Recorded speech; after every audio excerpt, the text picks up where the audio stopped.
Assalamualaikum warahmatullahi wabarakatuh. Yang saya muliakan rekan-rekan Forkopimda, teman-teman dari gugus tugas COVID-19 Kabupaten Sintang, Ibu Sekda, anggota DPRD, barangkali ada di sini, rekan-rekan media. Poin pertama adalah bahwa Sintang telah memasuki babak baru dalam penanggulangan COVID-19 dengan terkonfirmasinya dua pasien yang sudah terkonfirmasi COVID-19 hasil pemeriksaan polimerase chain reaction pada hari ini.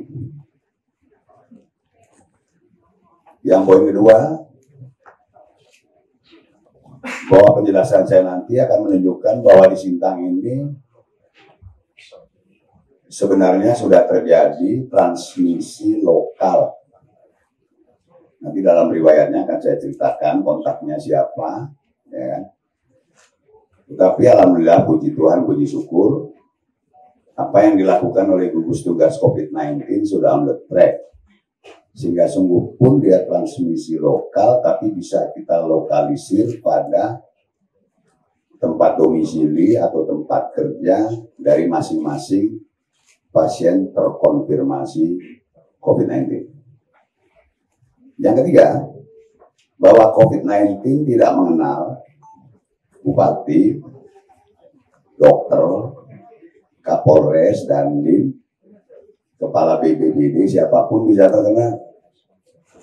Bahkan pada kelompok masyarakat yang termarginalkan, yang hidupnya sederhana, hidupnya susah pun malah bisa jadi positif. Tiga itu. Hari ini kita telah menerima konfirmasi hasil pemeriksaan PCR dari laboratorium PCR di Untan, ya, Untan Pontianak. Konfirmasi 1, kita sebut dengan konfirmasi 1. Seorang wanita berusia 27 tahun berasal dari Teluk Menyurai. Yang bersangkutan adalah orang yang terlibat dalam penanganan kasus COVID-19 di Sintang, mendedikasikan hidupnya untuk merawat pasien COVID-19. Yang bersangkutan hidup sederhana, ya, bertugas sebagai cleaning service. Kontak pertama dengan pasien COVID-19 tanggal 24 Maret 2020, yaitu dengan PDP 2, pasien corona positif dari Sanggau. Oke. Tanggal 3 April kita lakukan rapid test. Pada yang bersangkutan hasilnya non-reaktif.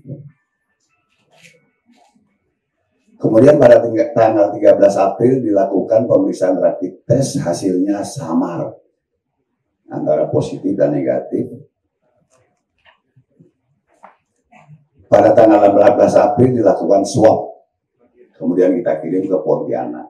Pada hari ini hasilnya positif. Ya, wanita 27 tahun, tinggalnya di Teluk Menyurai. Dia mendedikasikan hidupnya untuk merawat pasien COVID-19 di Rumah Sakit Umum Adik Muhammad Jun di ruang isolasi khusus. Karena beliau bertugas sebagai cleaning service, hidupnya sangat sederhana. Sehingga jangan ada stigma, ya, jangan lalu kita membuat, saya media, saya minta, mohon betul, membuat ceritanya demikianlah narasinya. Jangan sampai ada stigma. Kita seluruhnya harus mensupport yang bersangkutan, moral maupun material harus kita support. Rumahnya rumah kayu, saya sudah lihat foto rumahnya, ya, sederhana, hidup dengan anak, dengan orang tuanya. Ya, besok kita akan mulai tadi. Besok dan selanjutnya akan kita lakukan rapid test di lingkungan keluarga dan lingkungan tetangga. Kemudian yang bersangkutan sekarang sejak awal sudah melakukan isolasi mandiri. Mulai malam ini akan kita letakkan di ruang isolasi mandiri Rumah Sakit Ade Muhammad Jun, tepatnya di Rumah Sakit Rujukan di seberang Rusunawa. Tempatnya luas, aman, sesuai dengan standar. Ya, dia dirawat di sana dan akan mendapat terapi dari dokter spesialis paru kita, Dr. Handrayani. Ya, mudah-mudahan kita support dia supaya segera dia menjadi negatif. Pasien konfirmasi kedua, pria umur 30 tahun, alamatnya di Jalan Darajuwanti, di Gang Kumpai atau Gang Aka ya tepatnya ya, daerah yang kita lakukan pembatasan sosial berskala besar, laki-laki, berhubungan erat dengan PDP 04 yang merupakan ayah kandung beliau. Kemudian sempat dirawat intensif di rumah sakit Ade Muhammad Jun di ruang isolasi khusus. Kemudian insya Allah, alhamdulillah meninggal dunia husnul khotimah. Sudah kita terapi, kemudian kita makamkan dengan protokol COVID-19. Sampai hari ini hasil labnya belum keluar. Ya, supaya clear ya, belum keluar. Yang bersangkutan adalah anak kandung beliau. Kemudian kita juga bersyukur bahwa sejak 12 hari yang lalu sudah kita lakukan pembatasan sosial berskala besar di lingkungan sana. Jadi saya berharap aman ya. Malam ini juga akan kita tempatkan di ruang isolasi mandiri Rumah Sakit Umum Ade Muhammad Jun karena swabnya positif COVID-19 dan kita akan terapi sampai betul-betul sembuh. Jangan ada stigma. Yang bersangkutan juga perlu support dari kita semuanya. Ya. Perlu pemahaman kepada pihak keluarga dan yang bersangkutan. Tempat yang kita siapkan di ruang isolasi mandiri itu agak mewah tempatnya, memadai, ya. Jadi memadai dan akan mendapat terapi yang enak di situ. Mudah-mudahan juga cepat sembuh. Kami sudah tahu dari tadi pagi, tapi memang protokolnya adalah pertama yang mengumumkan pasien positif COVID-19 haruslah juru bicara gugus tugas COVID-19 nasional. Setelah itu biasanya ada konfirmasi dari gubernur, baru kemudian kita di kabupaten boleh mengumumkannya. Ya, itu. Kemudian saudara sekalian, sudah lebih dari 4.700 warga masyarakat Sintang berbagai usia yang kembali ke Sintang dari daerah yang sudah ada konfirmasi COVID-19. Ataupun orang luar yang masuk ke Sintang, yang semuanya volunteer, sukarela melaporkan diri. Ya. Kemudian juga ada yang dilaporkan ya, secara kolektif dibawa kepada kita. Di antaranya itu 3.251 adalah usia sekolah dan usia kuliah. 3.251 sampai data tadi malam. Padanya kita lakukan penyelidikan epidemiologis untuk menyusuri 4 klaster besar penyebab COVID-19 di Indonesia. Klaster adalah kumpulan ya, klaster kumpulan. Ya, bahkan 5 yang kita susuri. Pertama adalah klaster kegiatan keagamaan di Bogor. Itu pada awal-awalnya sejak tanggal 14 Maret kita lacak. Hasilnya juga kita rapid test, kita periksa hasilnya negatif. Yang kedua adalah klaster kegiatan ijtima, ya kan? Ijtima jamaah tabligh sedunia di Kuala Lumpur. Kita cari seluruh Sintang ini. Ya, luar biasa nih kawan-kawan dari Dinas Kesehatan melakukan penyelidikan epidemiologis dibantu oleh gugus tugas dan para camat, polsek, Koramil. Kita dapat 1. Ya. Satu, yang bersangkutan ini tanggal 28 Februari ke Kuala Lumpur, ya. Kembalinya sekitar awal bulan Maret, jadi udah lama sekali lah, udah hampir 2 bulan. Dapat satu pun kita paksa, kita bawa ke Sintang, yang bersangkutan pun sukarela, kita rapid test, hasilnya reaktif. Ya. Satu, yang dari klaster Kuala Lumpur. Klaster Goa juga dapatnya satu. Ya, dapatnya satu, sukarela juga akhirnya datang ke posko kesehatan, kita lakukan rapid test, hasilnya negatif. Ya, kita beri tempo waktu seminggu, akan kita periksa lagi rapid test ulang lagi dari Goa. Lalu dari satu pondok pesantren di Jawa Timur yang secara luas sudah diberitakan ada kasus positif COVID-19. Kita dapat berapa? 42. Semuanya kita bawa ke posko kesehatan, kita periksa, kita rapid test, hasilnya yang reaktif itu 3 orang. Oke, 3 orang. Jadi mereka-mereka ini semuanya sudah ada di Sintang, anak-anak Sintang, ya, yang sudah kembali bersama dengan 4.700 lebih tadi yang kembali ke Sintang. Berapa bulan yang lalu, berapa minggu yang lalu sebelum bulan puasa, karena sekolah-sekolah mereka ditutup. Jadi dapat rapid test 3 yang dari satu pondok pesantren di Jawa Timur, 1 yang dari Kuala Lumpur, 4. 4-4-nya kita letakkan di ruang isolasi mandiri punya kita di Diklat, di Gedung Serbaguna, depannya pun enak, aman, sambil menunggu hasil swab kerongkongannya. Kalau nanti positif, kita pindahkan ke ruang isolasi mandiri Rumah Sakit Adik Muhammadiyah. Kita obati sampai nanti dia swab kerongkongannya 2 kali negatif lah, ya, baru kita balik. Lalu perkembangan dari tadi yang kasus konfirmasi tadi, klaster menyumbung. 1 PDP 4 yang meninggal dunia, itu kita ketahui, saya sudah sampaikan yang pertama dulu, dia reaktif, hasil swabnya belum keluar. Yang kedua, yang tadi konfirmasi kedua tadi, karena sudah positif swabnya. Lalu hari ini kita temukan 1 lagi yang reaktif. Karena apa? Karena merawat tadi. Karena melakukan tadi kegiatan pembatasan sosial berskala besar di Gang Kumpai dan Gang AK, 1 reaktif. Tokoh masyarakat lagi itu. Tokoh pemerintahan lah di situ. Ya.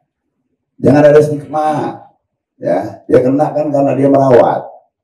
Ya, kita support semuanya. Secara moral kita support supaya sembuh. Ya kan? Alhamdulillah, puji Tuhan, puji syukur kita masyarakat di Menyumbung Tengah, khususnya di Gang Kumpai, Gang AK, didukung oleh perangkat kelurahannya, perangkat tokoh-tokoh masyarakatnya, bersedia kita PSBB. Ini tinggal 2 hari lagi nanti kita tutup PSBB-nya. Tapi besok kita akan secara masif melakukan rapid test pada kurang lebih 30-an lagi orang. Di sana hari ini ketemu 1 sudah positif. Lalu pada akhirnya ya memang ya yang berisiko tinggi adalah para petugas kesehatan. Tadi kan konfirmasi 1, dia terlibat langsung dalam perawatan pasien, sungguh pun yang bersangkutan adalah cleaning service. Ya. Nah, hari ini kita lakukan rapid test lagi pada petugas kesehatan. 6 orang petugas kesehatan kita reaktif. 6 orang. 1 orang anggota keluarga dari petugas kesehatan reaktif. Nah, jadi 7 nih.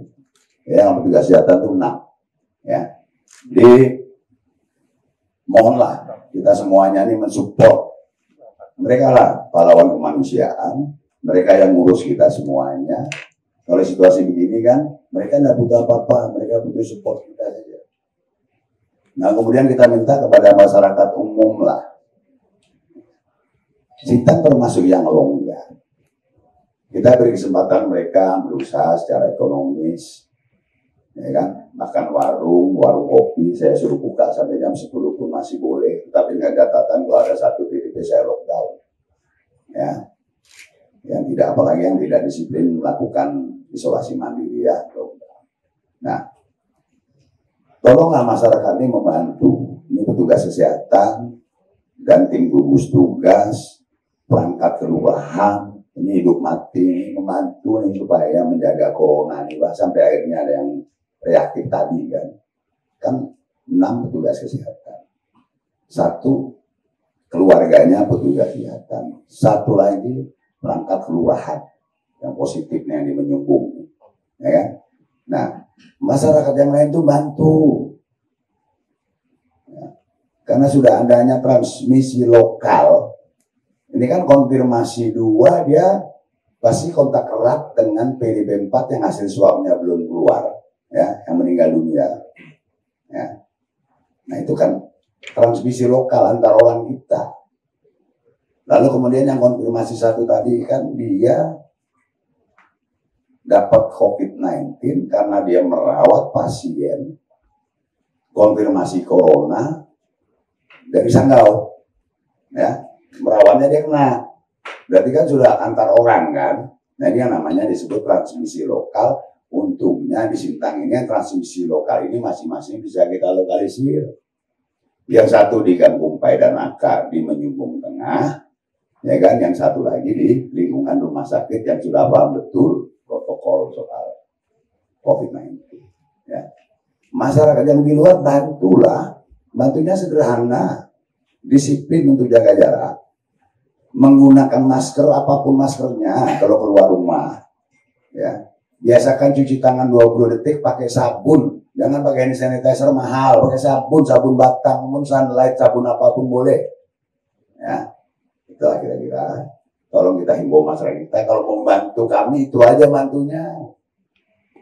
Sehingga titik kritis, ya, ketika 1 kita menyelenggarakan ibadah bulan suci Ramadan yang penuh ibadah, kita harus berkumpul dikurangi atau jaga jarak.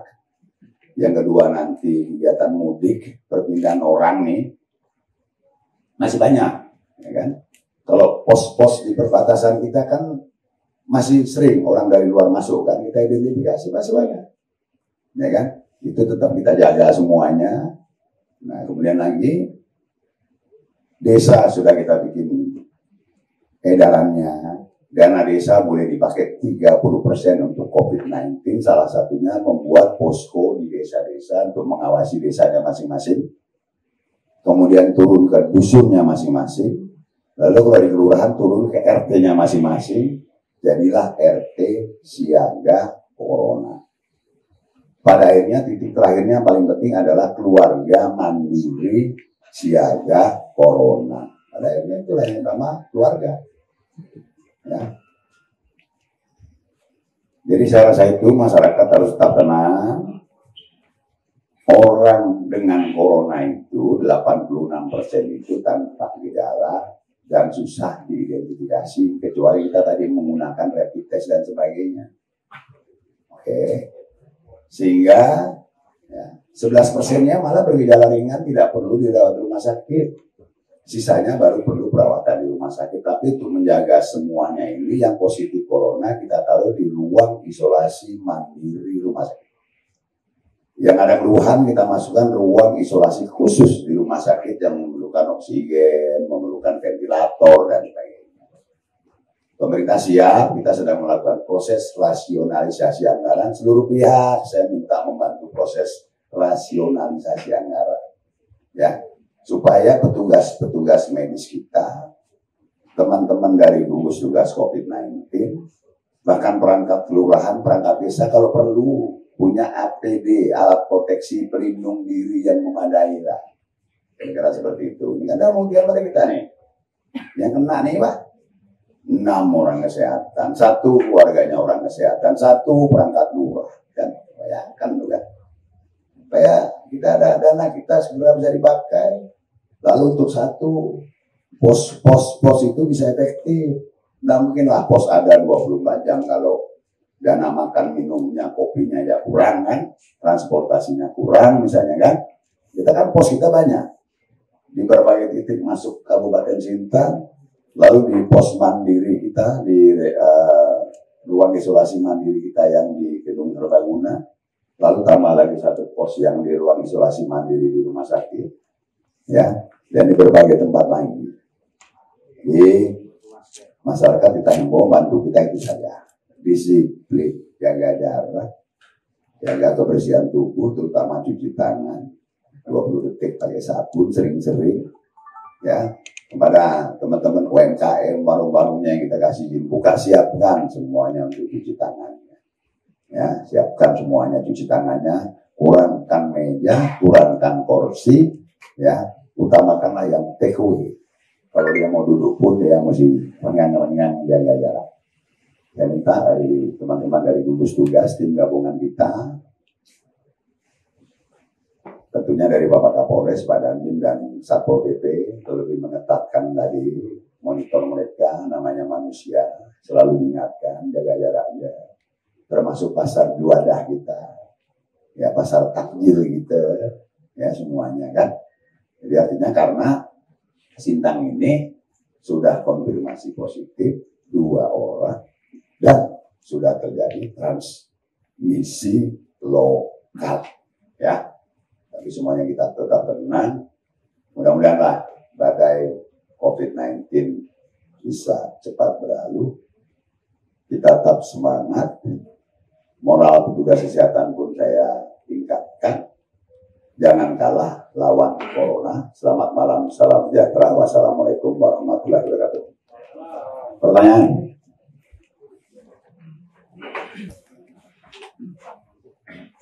Ada pertanyaan silakan, kalau sudah jelas sudah clear. Tetapi yang penting tolong media bisa memberikan pemberitaan yang menyejukkan, ya.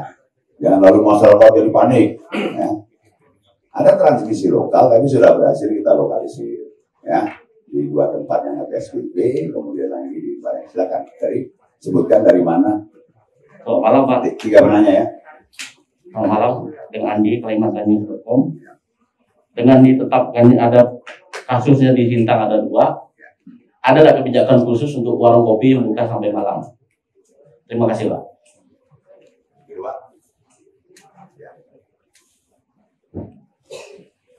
Assalamualaikum warahmatullahi wabarakatuh. Selamat malam Bapak Bupati.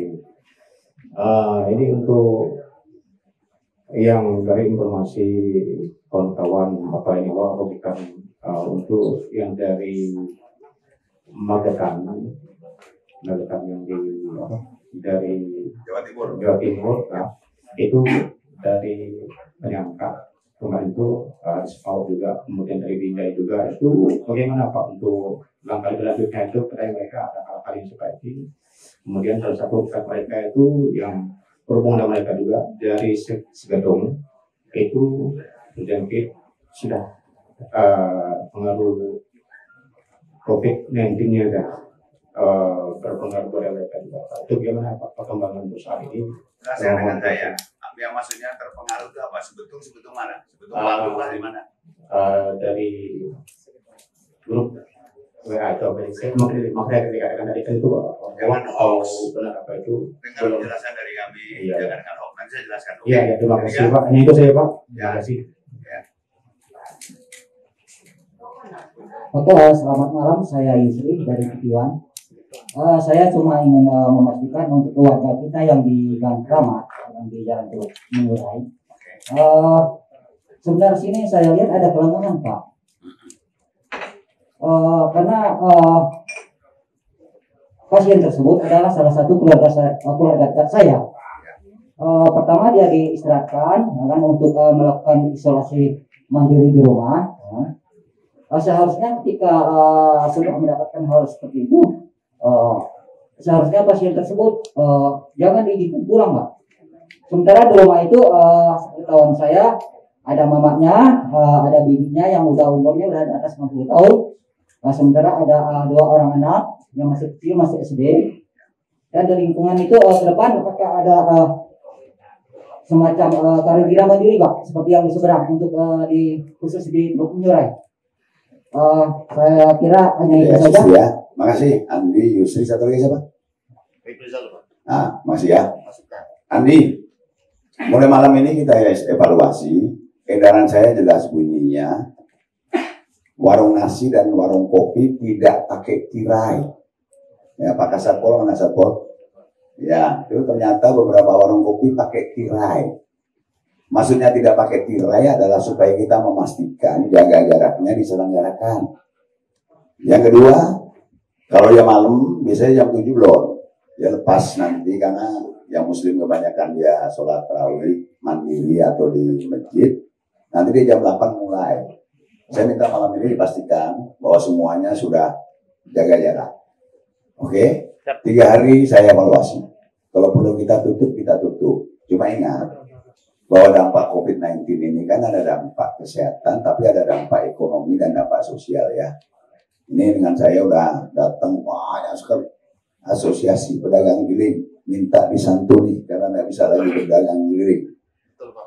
Asosiasi rumah makan karena omsetnya jauh turun. Asosiasi pedagang kopi juga demikian. Ya, itu kita timbang baik-baik, tapi akan saya evaluasi 3 hari. Tapi yang penting strict, tidak pakai tirai, pastikan dia jaga jarak. Jam 10 sebelum jam 10 udah tutup.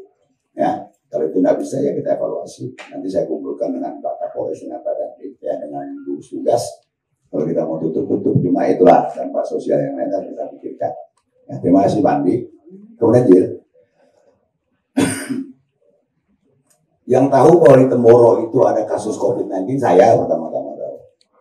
Jadi sudah sejak 2 minggu lalu sudah saya perintahkan untuk dilakukan penyelidikan epidemiologis untuk alumni yang dari Magelang. Oke, sudah ditelusuri sampai jalan-jalan tikus sampai kemana semuanya. Laporan masyarakat pun banyak, kita semuanya kita pergunakan. Terima kasih masyarakat banyak melapor.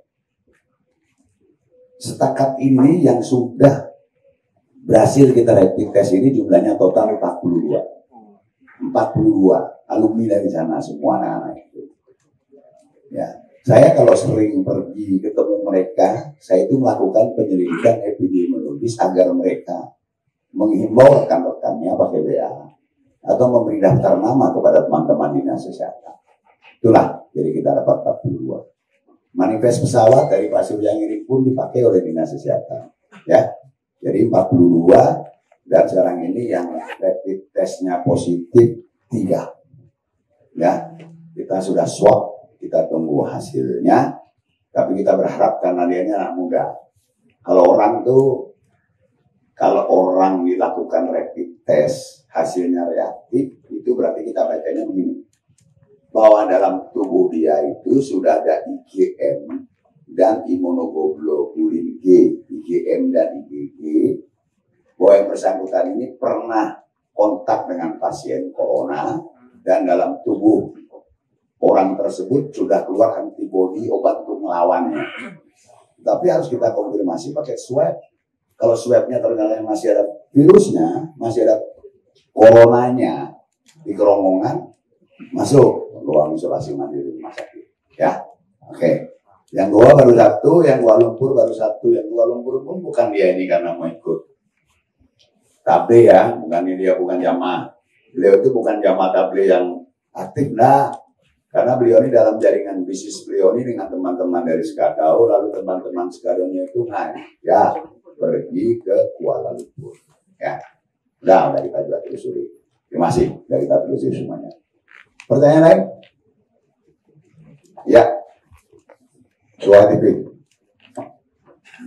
Saya Trianto dari Ruang TV. Pak, saya ingin bertanya dengan ditetapkannya Kabupaten Sintang sebagai transmisi untuk penyebaran virus corona ini, mungkin langkah kebijakan dari Pemkab sendiri seperti apa? Terima kasih. Satu Pak, lanjut Pak. Ya boleh. 3. Saya Lukman Pak dari Ruang TV. Ini Pak terkait bantuan sosial ya Pak, agak beda sedikit Pak ya pertanyaan Pak. Nah, ini khususnya saya di wilayah Tanjung Puri ya, banyak warga nanya kok sampai sekarang ya gembar-gembornya bantuan dari Pemda kan udah mau cair gitu, tapi sampai sekarang ini belum terrealisasi Pak. Jadi saya mau tanya itu kapan mungkin bisa dijawab?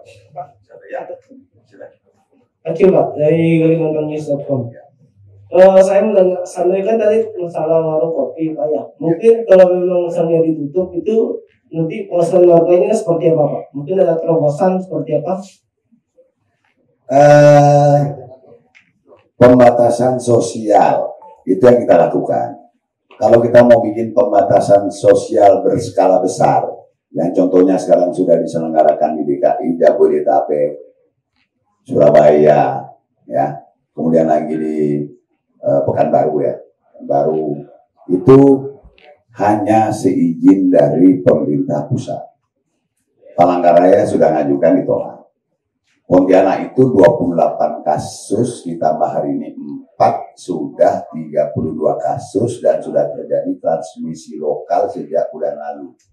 Belum juga melakukan PSBB, pembatasan sosial berskala besar.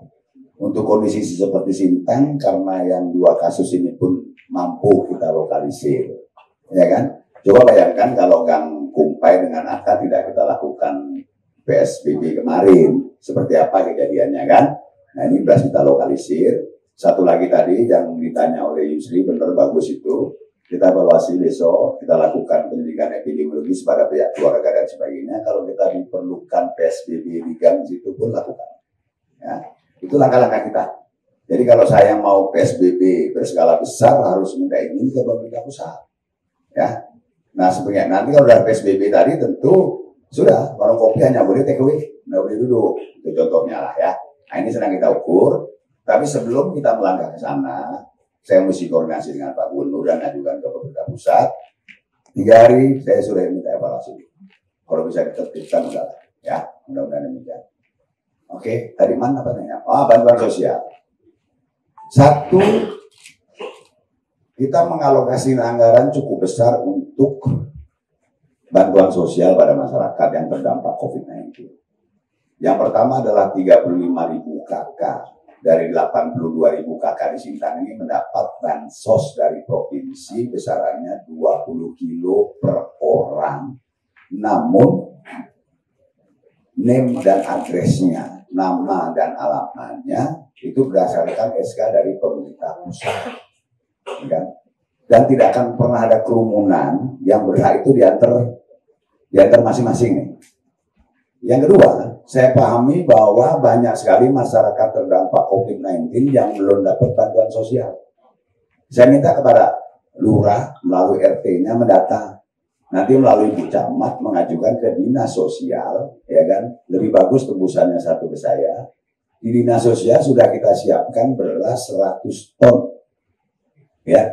Itu yang kita berikan pada tadi, yang pantas kok nggak dapat nih, ya kan? Yang nggak pantas malah dapat, kan biasanya gitu di desa nih, ribut di seluruh Indonesia lah ribut kan. Pokoknya data saja, laporkan. Kalau saya mampu bantunya 20 kilo, saya kasih 20 kilo. Kalau saya hitung jumlahnya terlalu banyak, mampunya cuma 10 kilo, saya bantu. Yang ketiga, banyak masyarakat sipil yang mengelola bantuan sembako, ya. Itu dari orang muda Katolik, dari teman-teman di Protestan, dari Ikatan Cendekiawan Muslim, dari Persatuan Orang Melayu, ya kan? Nah itu saya minta diatur supaya tidak tumpang tindih. Yang udah dapat 20 kilo tadi, ya kan? Seyogianya jangan dapat lu, ya kan? Nah yang bantuan dari Pemda ajukan, kita kasih. Yang belum dapat itulah kasih. Yang keempat, kita lakukan operasi pasar. Masing-masing kelurahan kemarin dikasih 400 paket. Berapa kelurahan Bu ini? Bu Camat? 10 titik di kota Sintang. Operasi pasar itu isinya ada gula, ada bawang merah, bawang putih, ya. Lalu ada apa lagi? Hah? Telur, ya, dengan harga yang murah lah ya. Itu juga tidak dilakukan secara berkerumun, tapi masing-masing lurah menentukan sasarannya. Saya paham ada keluhan, ada RT, Pak kami cuma dapat jatah 3 orang aja. Padahal kami yang penuhi 20-an, gitu, kan? Daftarkan, ya, apa yang bisa kita bantu, sehingga nanti saya bisa mengkoordinir antara bantuan yang punya kita Pemkab, kemudian lagi dari teman-teman masyarakat sipil, bisa kita atur lah, ya, supaya lebih tepat sasaran. Ya, makasih Iman ya. Nah, kemudian lagi, Trianto tadi sudah jawab ya, kita melakukan pembatasan sosial, social distancing, jaga jarak, seperti yang utarakan tadi. Tetapi pada tempat yang kita perlu lockdown, kita perlukan PSBB akan kita lakukan. Itu yang kita ambil kebijakan. Kalau kita mau ngambil kebijakan itu jadi PSBB, ya, itu saya koordinasi dengan gubernur dan izinnya dari pemerintah pusat. Ya kan, kalau Pontianak belum, di mana? Misalnya sudah 32 kasus, ya kan? Masa kita sintang yang 2 mau duluan kan? Ya mungkin pemerintah pusat menolaknya seperti pemerintah pusat menolak Palangkaraya yang ajukan PSBB. Ya, oke, ada lagi? Terima kasih. Ya, masih ada. Ya. Yang mana? Sudah saya bilang tadi, mulai besok kita lakukan penyelidikan epidemiologis. Ya, mulai besok kita lakukan penyelidikan epidemiologis pada keluarga dan tetangga dekat, kita lakukan rapid test. Lalu kemudian besok akan dinilai apa perlu di lockdown atau tidak, itu tergantung besok hasilnya. Terus ini ada masukan dari kawan-kawan media juga. Nah, Khusus untuk kawan media, apakah ada perhatian Pak untuk dari Pemkanya Pak? kawan-kawan media nomor 1 sudah kita lakukan rapid test. Itu bentuk perhatian kita. Kita juga sayang dengan kawan-kawan media. Kalau perlu perhatian yang lain sampaikan. Apa yang perlu kita bantu untuk kawan-kawan media? Oke? Oke, siap Pak. Terima kasih. Bos. Ada lagi? Ya, belakang tuh.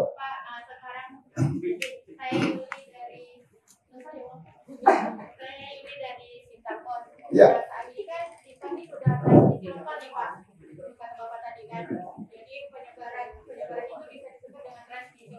Ya. Nah, perlu nggak sih Pak ada penanda khusus bagi mereka-mereka yang ODP atau OTG agar masyarakat itu sendiri bisa ikut turut ambil peran dalam memantau dan mengawasi ODP atau OTG itu sendiri. Siap, saya selalu bikin konferensi pers, selalu bikin pengumuman itu transparan. Kode etik tidak boleh menyebutkan nama dan alamat rumah, ya. Tapi selalu jenis kelamin, umur, lokasi tempat saya sampaikan. Demikian juga yang untuk OTG, taruhnya di mana sudah saya jelaskan tadi. Orangnya orang dari mana saja sudah saya jelaskan. Yang ODP pun demikian. Di dinas sosialnya ada peta per kelurahannya. Ya, coba nanti dicermati saja. Dirilisnya dinas kesehatan setiap malam. Ya, rekan-rekan media bisa melihatnya berapa orang di mana, tempatnya di mana, sama-sama kita awasi. Tapi yang paling penting tolong media mendorong adanya keluarga mandiri, ya, keluarga mandiri siaga corona, RT siaga corona. Capek-capek teman-teman mencegahnya di 10 tetap dia lolos. Kalau cuma dia dengan thermal gun tidak akan teridentifikasi. Karena kita mau tahu dia ini ada kontak erat dan sebagainya, mesti dilakukan penyelidikan epidemiologis. Itulah namanya fungsinya tadi itu. Mereka melapor ke posko tadi sebagai ODP tadi. Ya, dari situlah baru kita lakukan penyelidikan epidemiologis. Kalau dia pernah kontak erat, tangkap, bawa rapid test positif, masuk di diklat. Kira-kira gitu. Kalau media ada informasi-informasi sampaikan aja, tidak apa-apa. Cuma hati-hati ya, jangan hoax ya, nanti lalu jadi kacau di seharian ini beritanya ini kayak apa ya, kacau ya. Oke, sip, lain lagi ada Pak Asra, siapa lagi ada Pak Kubam dari ada, tolong dibantu benar ya. Malam ini kita harus evakuasi yang bersangkutan dari sana, kita masukkan ke rumah sakit ya. Ya, sampaikan baik-baik dengan pihak keluarga betapa pentingnya dia kita taruh, tempatnya pun lebih mewah lah ya Pak Bakri ya.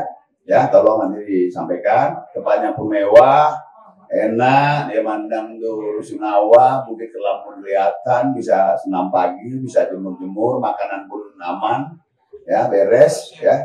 Ada juga yang jaga, ada pos kita juga di situ yang jaga, ya. Secara demikian, terima kasih. Masih ada lagi? Pak Kapolres ada tambahan, Pak Kapolres? Pak Dadin, Bu Sekda,